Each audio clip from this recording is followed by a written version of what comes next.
Nah, itulah yang dikenal di dalam ilmu kosmologi sebagai wormhole, lubang cacing. Ada sebuah jalan pintas untuk menuju ke tempat lain, baik di dimensi yang sama maupun di dimensi yang berbeda, yang jaraknya itu lebih pendek dibandingkan di ruangan yang sama.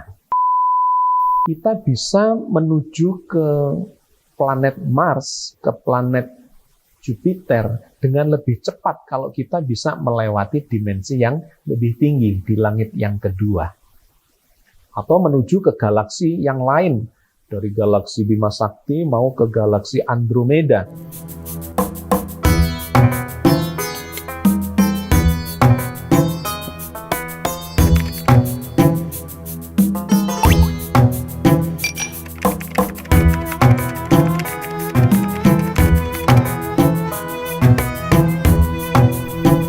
Assalamualaikum warahmatullahi wabarakatuh. Alhamdulillah, wassalatu wassalamu ala rasulillah, la haula wa la quwata illa billah. Sahabat cangkir tasawuf, alhamdulillah kita senantiasa bersyukur pada Allah atas segala karunia dan nikmat yang diberikan pada kita. Terutama adalah kesempatan usia yang diberikan kepada kita untuk terus berusaha mendekatkan diri kepada Allah. Karena hanya dengan itulah kita akan mendapatkan keselamatan di dunia wal akhirah. Amin. Sahabat sekalian, saya ingin melanjutkan lagi memberitahukan dan mengkaji kepada kita semua satu fenomena tambahan terkait dengan ruang dan waktu jagat raya yang sekarang sedang menjadi fokus kajian kita. Di episode yang lalu kita sudah membahas bahwa jagat raya ini ruang dan waktunya adalah melengkung. Sehingga di episode yang lalu kita sudah mendapat gambaran, kita bisa melihat masa depan dari satu tempat dikarenakan ruang dan waktu yang melengkung itu. Kajian ini sebetulnya di dalam dunia ilmu pengetahuan, sains modern adalah kajian yang sangat mutakhir, yang terus menjadi kajian-kajian dan diskusi-diskusi yang menarik, serta membutuhkan pembuktian-pembuktian yang empirik yang bisa diterima oleh semua pihak. Tetapi sisi menarik lainnya dari dalam Al-Quran, Allah memberikan indikasi-indikasi, ya, clue, tanda-tanda bahwa memang jagat raya ini memiliki dimensi-dimensi yang lebih tinggi, di mana dimensi yang lebih rendah itu melengkung dan berputar ke dimensi-dimensi yang lebih tinggi. Banyak ayatnya. Di antaranya, saya dalam kesempatan ini ingin mengutip sebagiannya untuk menyambungkan dengan pembicaraan yang lalu. Yang pertama adalah yang difirmankan oleh Allah di dalam surat Ar-Ra'd ayat 2. A'udzubillahi minasyaitonirrajim. Bismillahirrahmanirrahim. Allahul ladzi rafa'as samawati bighairi amadin tarawnaha. Allah lah yang meninggikan batas-batas langit dengan tiang yang tidak kamu lihat. Sahabat sekalian, ayat ini mengatakan bahwa Allah meninggikan langit, rafa'as samawat, meninggikan langit-langit, batas-batas langit yang jumlahnya banyak. Bi ghairi amadin tarawnaha, dengan satu kekuatan atau tiang yang tidak terlihat oleh mata. Saya ingin menggarisbawahi bahwa ayat ini menceritakan jagat raya yang berlapis-lapis itu sedang ditinggikan oleh Allah. Sehingga ayat ini menggunakan istilah jamak untuk langit, yaitu samawat. Yang kedua, Allah berfirman di dalam surat Adz-Dzariyat ayat 47, di mana ini memberikan gambaran yang melengkapi ayat yang pertama tadi itu. Was-samaa'a banainaha bi'aidin wa inna lamusi'un. Dan langit itu kami bangun dengan kekuatan, dan sesungguhnya kami benar-benar meluaskannya. Nah, di ayat ini Allah melengkapi bahwa rafa'as samawat, ya, meninggikan langit ke satu arah itu kemudian dikombinasikan dengan ayat ini bahwa Allah wa inna lamusiun, dan sesungguhnya Allah benar-benar meluaskan. Jadi menarik ketika kita kaitkan dengan dimensi.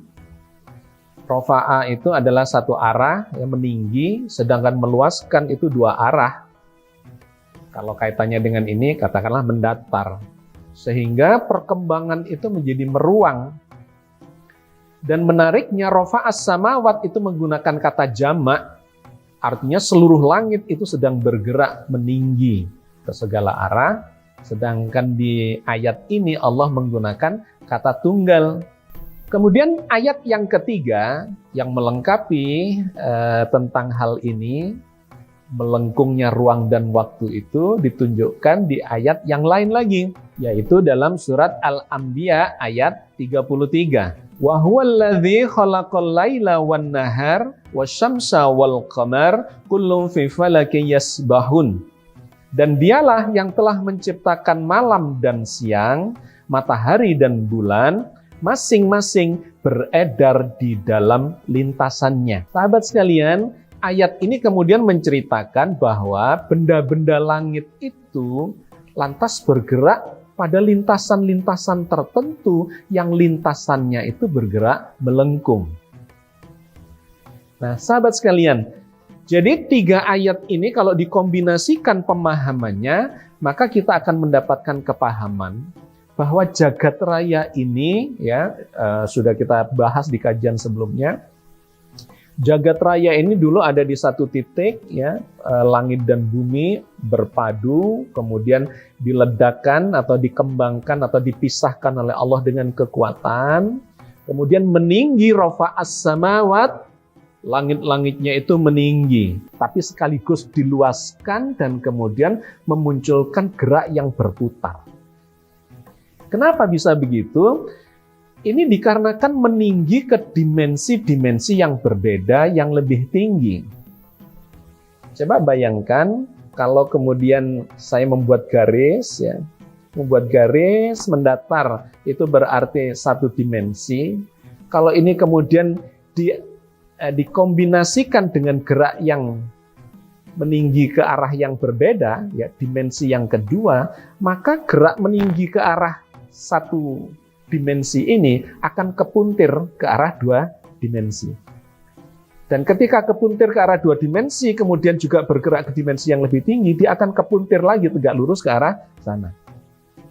Jadi dengan sederhana digambarkan bahwa ketika Allah meninggikan langit itu ke arah dimensi yang semakin tinggi yang sab'as samawat itu, maka tidak bisa tidak memang gerakan jagat raya ini akan berpuntir, ya, mengarah ke dimensi yang lebih tinggi.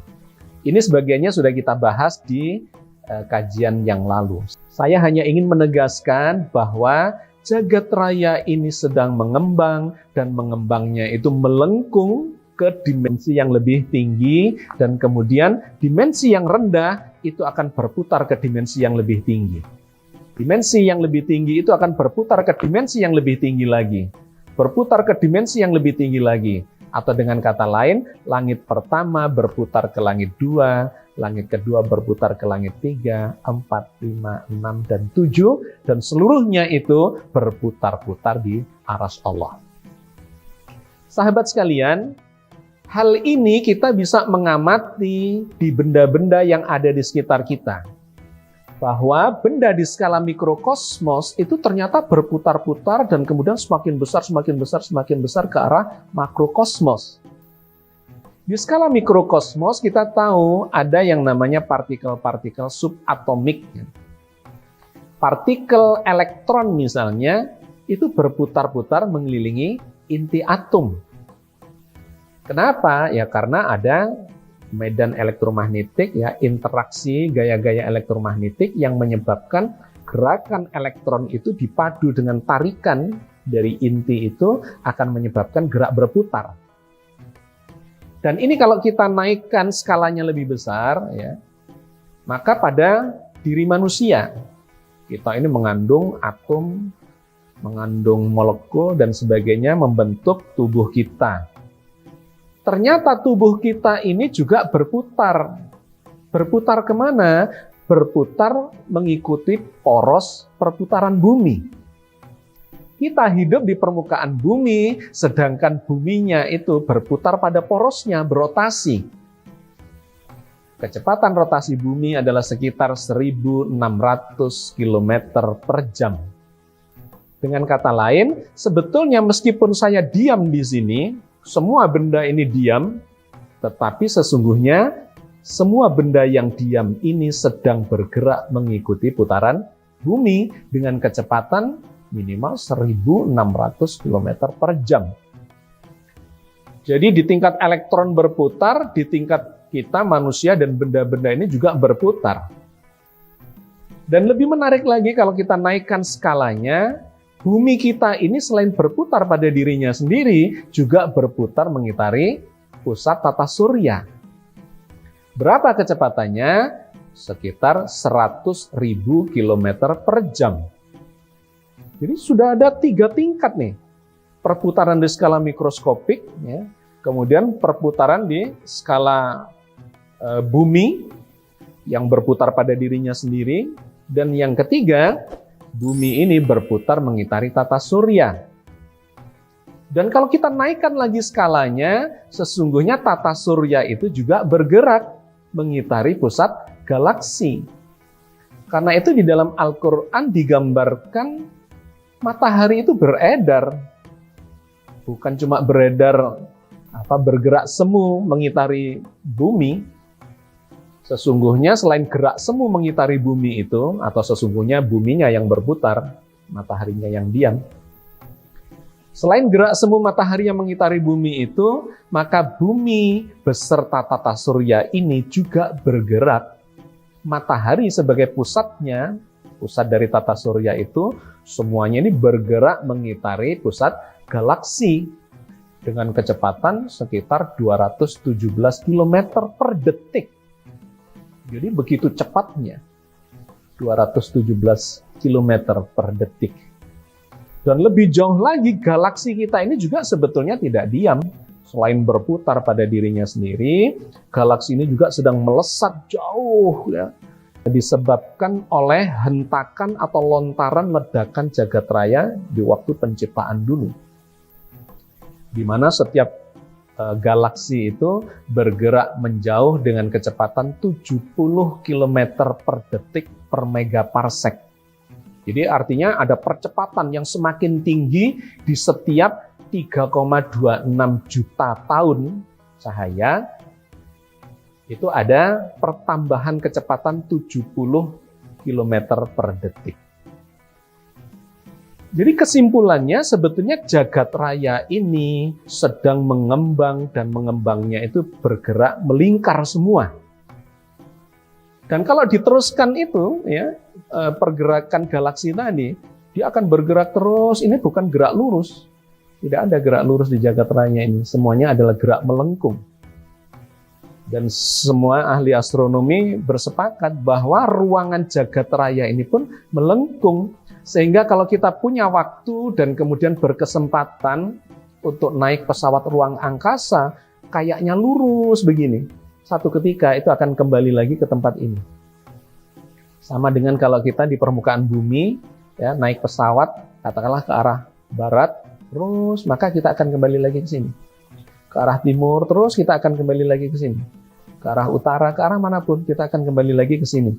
Kayaknya bergerak lurus, tetapi sesungguhnya bergerak melengkung tanpa kita sadari. Jadi jagat raya pun di ruang yang 3 dimensi itu adalah ruangan yang melengkung. Sahabat sekalian, maka konsekuensi dari ruangan yang melengkung ini adalah, salah satunya sudah kita simpulkan di kesempatan yang lalu, kita bisa melihat masa depan dari sebuah tempat. Katakanlah kalau kita bikin bola kaca, kemudian kita berada di titik A, di titik kanan, kita akan bisa melihat titik B di tepi kiri dengan melalui ruang di tengahnya itu. melihat masa depan. Kenapa? Karena ruangannya melengkung. Kalau ruangannya tidak melengkung, lurus, kita tidak bisa melihat titik A, melihat titik B, itu akan tertutup oleh deretan titik-titik yang ada di garis itu. Tetapi karena melengkung waktu itu dan ruang juga melengkung, maka kita bisa melihat masa depan dari sebuah titik di dimensi yang sama, tetapi melalui dimensi yang lebih tinggi. Nah, yang terkait dengan ini yang ingin saya tambahkan adalah bukan cuma waktu, tetapi jarak di dimensi yang lebih tinggi itu adalah lebih dekat jaraknya. Kalau ruang itu mendatar, lurus, katakanlah satu dimensi, kemudian Anda mengukurnya titik A dengan titik B 1 meter, kemudian garis ini Anda lengkungkan menjadi sebuah lingkaran, maka kalau Anda membuat titik A dengan titik B, jarak yang ada di tengahnya ini pasti lebih pendek dibandingkan jarak yang melengkung itu. Jadi kalau Anda ukur misalnya titik A dengan titik B itu 0,5 meter, maka jarak di tengahnya ini akan menjadi lebih pendek. Akan menjadi lebih pendek. Nah, ini yang kemudian digambarkan oleh ilmu kosmologi sebagai jalur yang disebut sebagai wormhole atau lubang cacing. Bagaimana ide dasarnya? Gambarkanlah ada sebuah apel, di mana apel itu di atasnya ada ulat yang bergerak di permukaannya. Nah, kalau si ulat ini berjalan di permukaannya, maka dia katakanlah butuh waktu untuk menempuh jarak 10 cm misalnya. Maka kalau dia ingin cepat, caranya bagaimana? Dia membuat terowongan.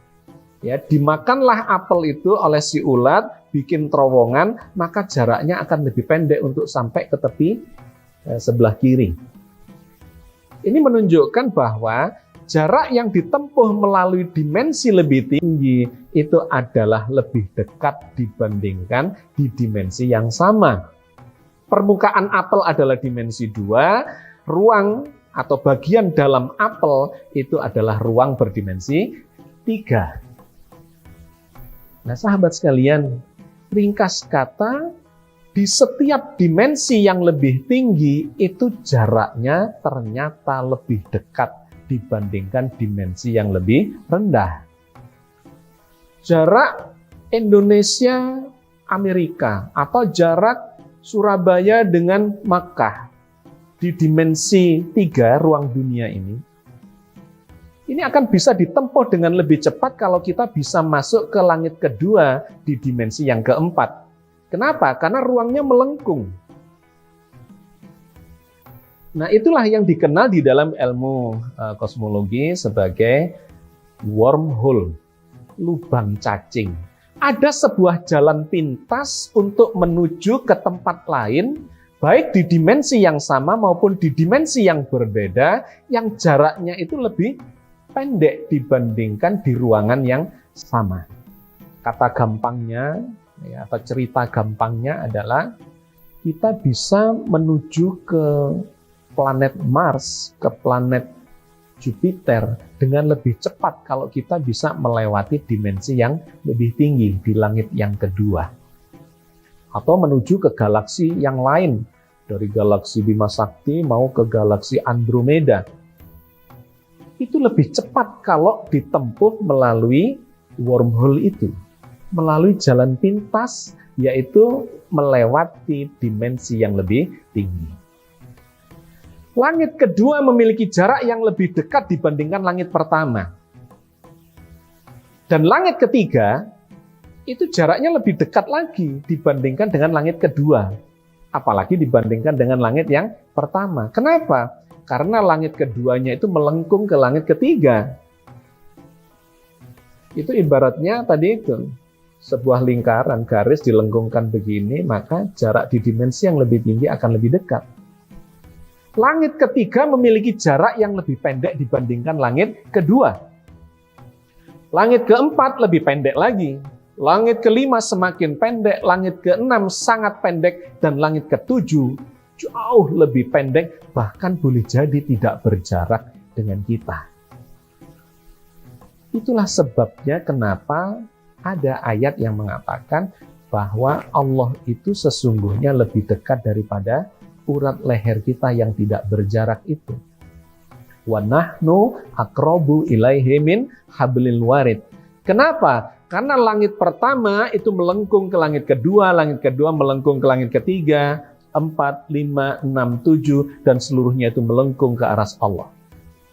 Atau dengan kata lain, langit pertama diliputi oleh langit kedua, diliputi oleh langit ketiga, diliputi oleh langit keempat, 5, 6, 7, dan semuanya itu diliputi oleh Allah. Dimensi semakin tinggi, semakin tidak berjarak.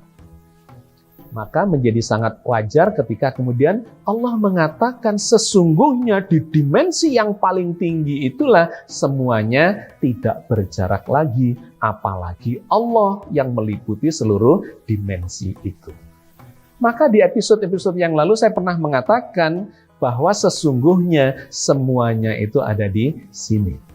Sangat dekat dengan kita. Semakin tinggi dimensinya, maka semakin dekat jaraknya.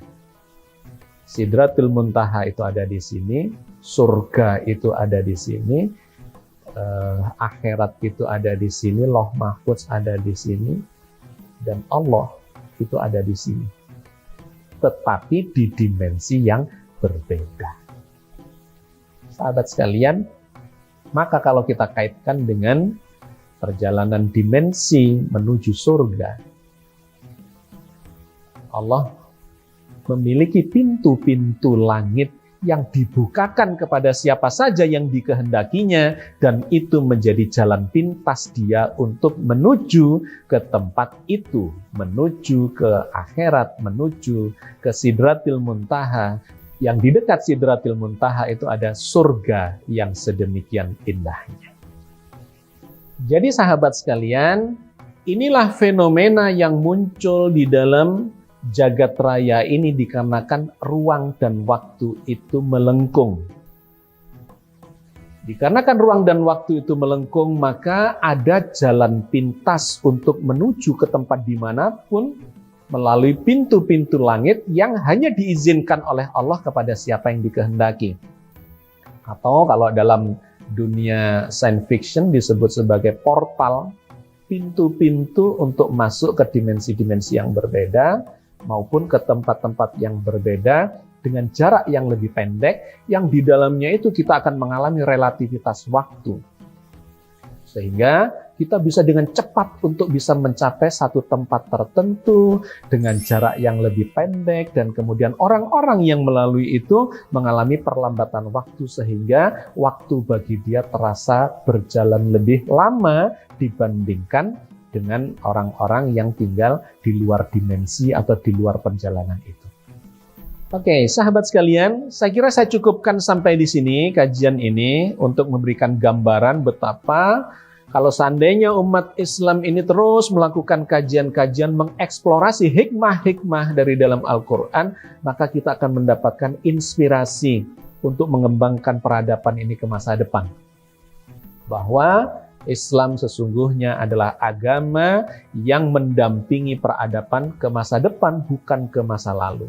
Dan itulah yang pernah dicapai oleh ilmuwan-ilmuwan Islam pada zamannya, yang kemudian sekarang ini mengalami kemunduran luar biasa.